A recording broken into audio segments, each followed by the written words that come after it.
Picture this. You're walking down a street in a city you've never visited before. The sun setting, casting long shadows across the pavement. A dog barks in the distance, and the smell of fresh bread wafts from a nearby bakery. Suddenly, you're hit with an overwhelming sense of familiarity. You've been here before. You've lived this exact moment. But how?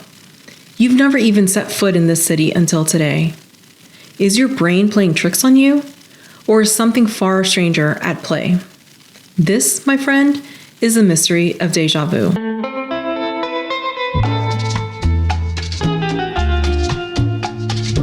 Happiest day, beautiful soul. Welcome back to The Medium Matters, the podcast where we're all mini mystics learning about the paranormal, the supernatural, and all the things together. And everyone is living this magic on repeat. I'm your host, Chantel, and today we're tackling a phenomenon that's as common as it is perplexing: déjà vu. You know, that weird feeling when you're absolutely certain you've experienced a moment before, even though you know it's impossible? Yep, that's the one. So buckle up because we're about to take a wild ride through time, space, and maybe even alternate realities as we explore the oh-so-strange aspects of déjà vu. All right, let's start with the basics. What exactly is déjà vu? Well, the term literally means already seen. It's that freaky feeling that you're reliving a moment you've experienced before, even though you know it's impossible. And let me tell you, it is way more common than you might think. Studies show that about 2/3 of people experience déjà vu at some point in their lives. It's like we're all part of some cosmic glitch in the matrix, right? Now, here's a fun fact for you. Déjà vu is more common in younger people and tends to decrease as we get older. Maybe by the time we're older, we've seen it all before. We are very been there, done that. You know what I mean? Now, I know you might be thinking there has got to be a scientific explanation for this. And while you're kind of right, there are definitely tons of theories floating around out there in the scientific community. Some research think it's just a hiccup in our memory system where our brain mistakenly flags a new experience as a repeat. Other scientists suggest it might be related to how our brains process familiar and unfamiliar information. But here's the thing. When you're in the middle of a déjà vu experience, it doesn't feel as simple as a brain fart, does it? It feels profound, almost mystical. Let's talk about one of the wildest explanations for déjà vu, and that's time slips. Now, I'm not talking about tripping over your shoelaces and falling into like next week. I'm talking about the idea that our consciousness might not be as firmly anchored in the present as we think it is. Imagine if your mind could peek into the future. You catch a glimpse of a moment that hasn't happened yet, and then when you actually experience that moment in real time, you recognize it. Boom, déjà vu. Now, you might be thinking that sounds like something out of a sci-fi movie, and you're not entirely wrong. But here's the kicker. There are countless reports of people experiencing what they believe to be full-blown time slips. We're talking people who claim they have stepped into another time period entirely. Take the case of the two English women who visited the Palace of Versailles in 1901. The two women, Charlotte Ann Moberly and Eleanor Jourdain, were visiting the Palace of Versailles as tourists. Moberly was a principal of St. Hugh's College in Oxford, and Jourdain was her assistant. They were exploring the grounds of the palace where they claimed to have had a bizarre experience. As they were walking through the gardens, they began to feel a sense of oppression and dreariness. They noticed that everything seemed unnaturally still and silent. They came across a cottage where they saw a woman and a girl in old-fashioned dress who seemed to be shaking a white cloth out of a window. Continuing their walk, they encountered several men who they described as having disagreeable and evil expressions, wearing long grayish-green coats and small three-cornered hats. The women felt these men were guards of some sort, but their appearance was odd and outdated. They then claimed to have come across a man sitting near a garden kiosk wearing a cloak and a large shady hat. He had smallpox markings on his face and appeared to be sketching. He looked up and spoke to them in French, giving them directions. As they walked on, they saw a lady sitting on the grass who suddenly stood up, holding a large sheet of paper at arm's length. They described her as wearing an old-fashioned dress with a pale green scarf and a white hat. The women felt increasingly uneasy and out of place. They made their way back to the main part of the palace where everything suddenly seemed to return to normal. The stillness was gone and there were other tourists around. Later, when discussing their experience, Moberly and Jourdain came to believe that they had somehow slipped back in time to the 1780s. They speculated that the lady they saw might have been Marie Antoinette and that they had witnessed a scene from shortly before the French Revolution. The women didn't immediately share their experience publicly. It wasn't until 1911 that they published their account in a book titled An Adventure, using pseudonyms. Their story caused quite a stir and has been the subject of much debate ever since. Skeptics have suggested various explanations for their experience, including misinterpretation of normal events, an accidental wandering into a historical reenactment, or even deliberate fabrication. However, the women maintained the truth of their account until their deaths. This story has become one of the most famous alleged cases of time slips and continues to fascinate people interested in paranormal phenomena. Spooky, right? How about the famous Bold Street time slips in Liverpool, England? From about the 1990s to early 2000s, several people have reported suddenly finding themselves in 1950s or 1960s Liverpool while walking down this street, Bold Street. People have witnessed seeing old-fashioned cars, outdated shop fronts, people in period clothing, prices in shop windows displaying pre-decimal currency, old road surfaces or tram lines in the street itself, and more. Some of the notable cases are of a woman reportedly entering a modern bookstore only to find herself in an old-fashioned store selling women's apparel. A man claimed he saw a 1950s-style bus and people in outdated clothing which disappeared as soon as he turned around. Several accounts mentioned seeing Cripps department store, which had closed down years earlier. There are a lot of theories floating around out there like mass hallucinations or false memories. And hey, one or more of those theories could be true. But here's where it gets really interesting. Some researchers in quantum physics have proposed models of time that actually allow for this kind of temporal fluidity. Ever heard of the block universe theory? This theory suggests that past, present, and future all exist simultaneously. And if that's the case, who's to say our consciousness can't occasionally peek into a different part of the block? In essence, the block universe theory suggests that time doesn't flow like a river, but instead exists all at once. Imagine like a giant cosmic loaf of bread where every slice represents a moment in time. Very, very mind-bending. All right, so what if déjà vu isn't about slipping through time, but slipping between realities? Now, I know, parallel universes sound like something straight out of a comic book. It's giving Marvel, right? But here's the thing. Some interpretations of quantum mechanics actually suggest that parallel universes might be real. I am so not kidding.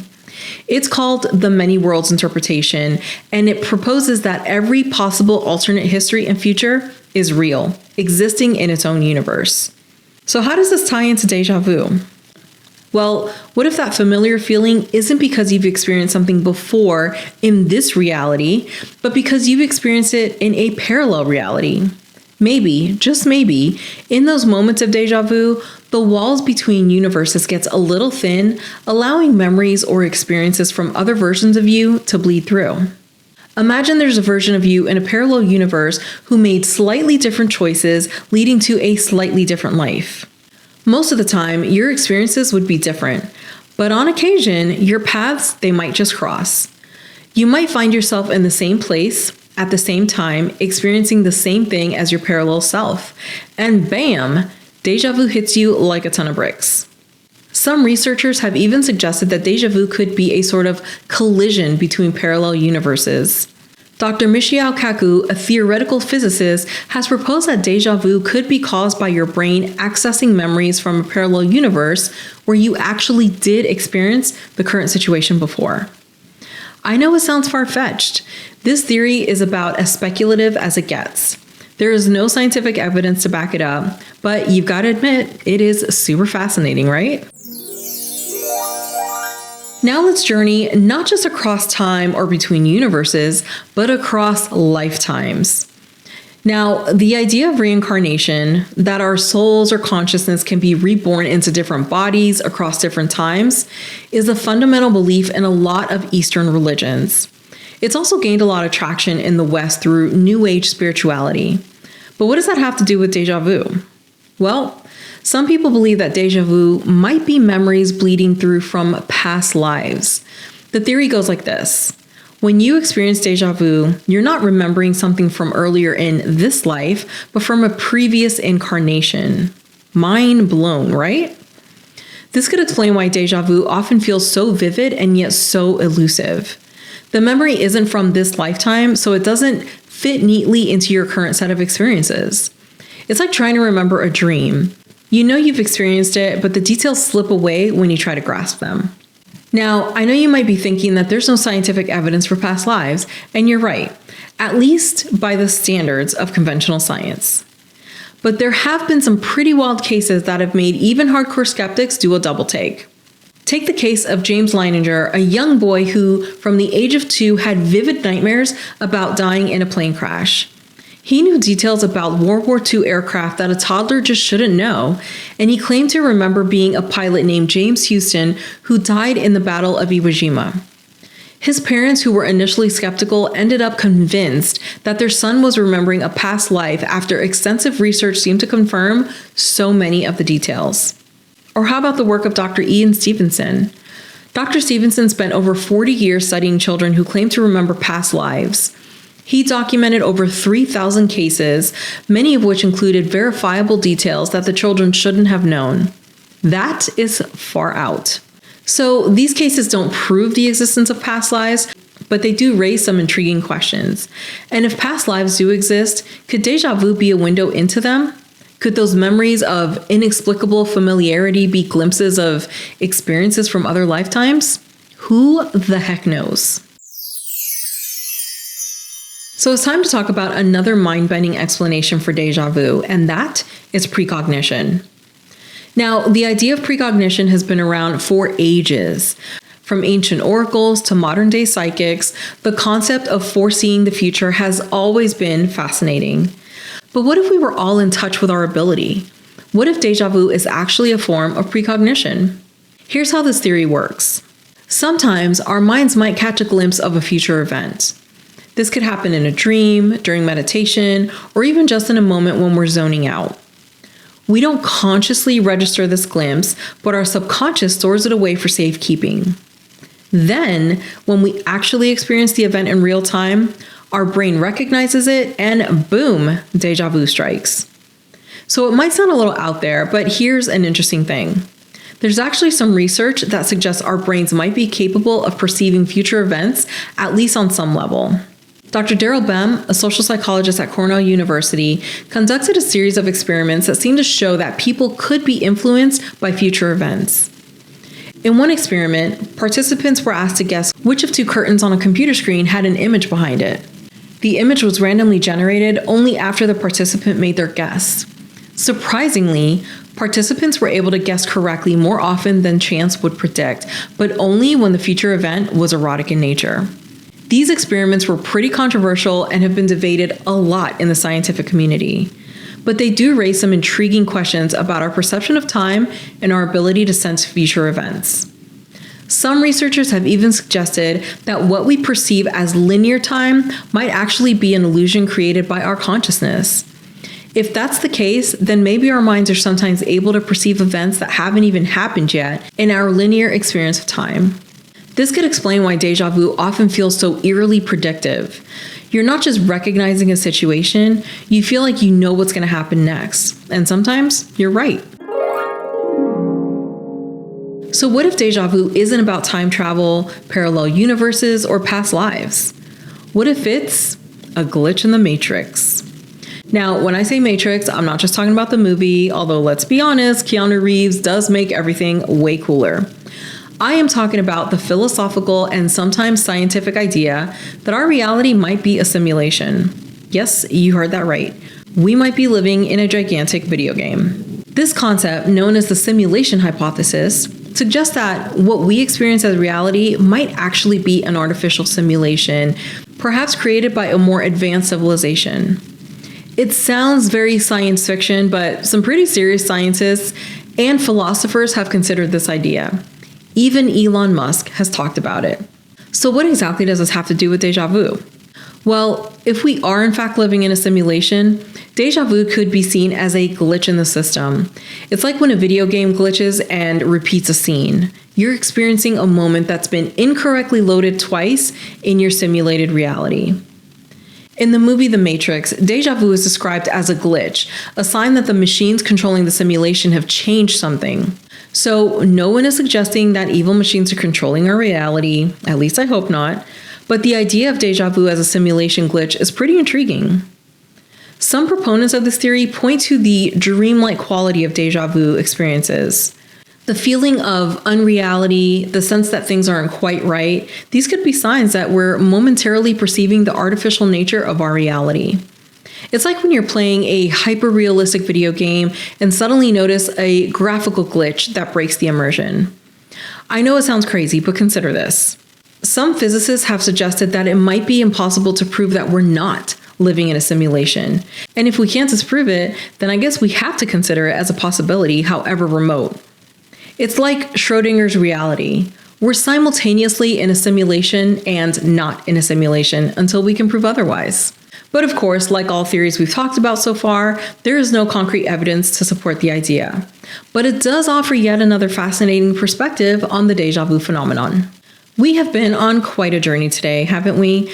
We've traveled through time, hopped between parallel universes, delved into past lives, found glitches in the Matrix, and more.